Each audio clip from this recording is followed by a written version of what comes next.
The one thing we know for sure is they will not play tonight. We do not know with certainty that they'll be able to play Sunday, right? Can you pick up the thought from there? Where does it go from here? Well, listen, the league planned to play this game on Thursday night, and you'll notice it said all week long, the status of this game remains unchanged. And that will be the case, Greeny, going forward with every game. The status will remain unchanged until it's changed. And so there'll be more testing that's done today and tomorrow and Saturday. But just like the positive tests within the Ravens organization grew from 1 to 3 to 5 to 7, we don't know that it's going to stop there. If it does, yes, they will play on Sunday. The status will be unchanged. But if there are more and more and more positives, and it makes it such that they can't play this game, well, you have your answer right there. So, again, the plan is to play Sunday 1:15. We're planning for that right now. And we'll see how the testing goes in the next 24, 48, 72 hours. I think it's also important to remind everyone, or to let you know if you don't know, the Ravens are then supposed to play again next Thursday. Baltimore-Dallas is next Thursday's game. So there are a lot of moving parts here, and Shefty will keep us abreast of all of them. But you mentioned the Steelers are upset. Well, they were making no secret of that yesterday. Let me show you some of the reaction from Pittsburgh on social media. We see the first one. That's Chase Claypool. This came out just moments after the announcement of the postponement. He simply tweeted, "What a joke." Juju Smith-Schuster had lengthier thoughts. "First, the NFL takes away our bye week because another team can't get their COVID situation together. Now they take away our Thanksgiving primetime game for the same reason." Eric Ebron also posting thoughts yesterday saying, "I'm not going to lie, NFL, this is," and we can't show you the word that he says it is. So let me bring the rest of the crew in. And if you don't remember, the reason they're complaining about the bye week, their game against Tennessee much earlier this season had to wind up getting moved, and it cost the Steelers their bye week. So that's some context of why they're saying what they're saying. But Bart Scott, as you listen to these comments from the Pittsburgh Steelers, what thought goes through your mind?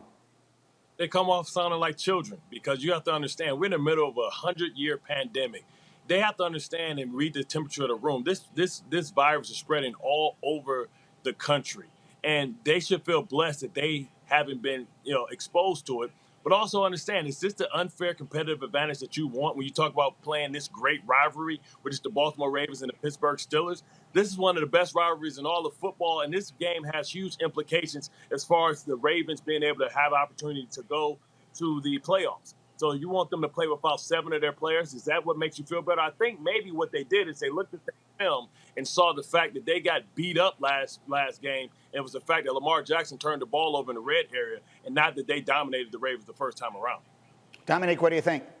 I mean, I get where Bart's coming from, but I also understand being upset if I'm a Steelers player. Like, they feel like they have a Super Bowl caliber team, and they feel like they are in the lead in the AFC, and every game matters. This stuff matters. To have your season disrupted twice, and I understand. You got to read the temperature. It's a global pandemic. I understand all that. But by all reports, they are following the protocols. They are not having these major outbreaks. To have their season impacted, potentially championship season impacted on 2 separate occasions because of what seems to be some irresponsible behavior by their rivals, not even someone in their own locker room, like that would upset me. I can't be upset at the NFL necessarily, because it seems like they're doing the right thing to try to protect these players and not expose them to this. But I understand being upset with the teams who can't get their COVID situation in order, and that impacting your team, impacting your potential undefeated season, impacting your potential first-round bye in the playoffs. That would really upset me. It could wind up impacting that. We can get as far down the rabbit hole on this as we want to, but this is one of the things that could trigger the mechanism by which 8 teams make the playoffs in either conference this year, which would mean no one gets a bye in the first round. DWoods, what's your overriding thought as you listen to some of this? Well, listen, I understand where Bart is coming from. Is the fact that we're in a 100-year pandemic. This is a season unlike anything that the NFL has ever experienced. But at the same time, if you're the Pittsburgh Steelers, you've been doing things the right way. You've been following the protocols, doing everything that the league has laid out for you.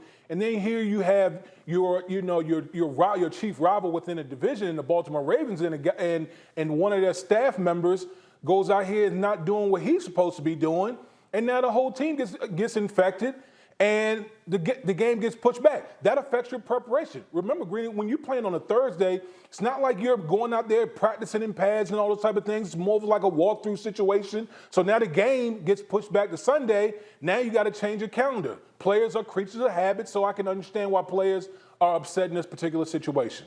Yeah, I think this is a case where everyone can be right. It's easy to understand why the Steelers would be upset by all of this, but I actually think Bart makes a good point that perhaps this isn't the time to be pointing out just how inconvenient your life is being made by the circumstances of this pandemic. Thank you for watching ESPN on YouTube. For live streaming sports and premium content, subscribe to ESPN+.